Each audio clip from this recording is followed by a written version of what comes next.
ឆ្នាំ2026នេះយើងឃើញថាមនុស្សមានវិបត្តិផ្លូវចិត្តជាច្រើនអ្នកខ្លះមានវិបត្តិហិរញ្ញវត្ថុអ្នកខ្លះមានវិបត្តិសុខភាពអ្នកខ្លះមានវិបត្តិជាមួយនឹងទំនាក់ទំនងក្រុមគ្រួសារឡាក់នឹងឡាក់តែយើងដោះស្រាយវិបត្តិផ្លូវចិត្តយ៉ាងដូចម្ដេចយើងអាចរកវិធីសាស្ត្រដោះស្រាយវាដោយរកមូលហេតុថាតើឬគល់នៃបញ្ហានោះជាអ្វីទាំងអស់គ្នាអាចធ្វើសមាធិផ្លូវចិត្តជាមួយនឹងខ្លួនឯង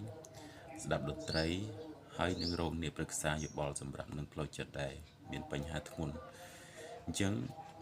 ការដោះស្រាយគឺវាត្រូវការពេលមិនមែនមួយថ្ងៃឬក៏ពីរថ្ងៃប៉ុន្តែទាមទារឲ្យម្ចាស់ខ្លួនព្យាបាលពីខាងក្នុងមុនសិននៅពេលដែលយើងព្យាបាលផ្លូវចិត្តបានល្អពីខាងក្នុងយើងតាំងចិត្តថាធ្វើវាយើងអាចព្យាបាលបានអញ្ចឹងបើសិនជាបងប្អូននៅក្នុងវីដេអូនេះមានបញ្ហាឆ្ងល់ជាមួយវិបត្តិផ្លូវចិត្តផ្សេងៗអាច comment នៅក្នុងវីដេអូឆាតសួរបានអរគុណច្រើនអរគុណ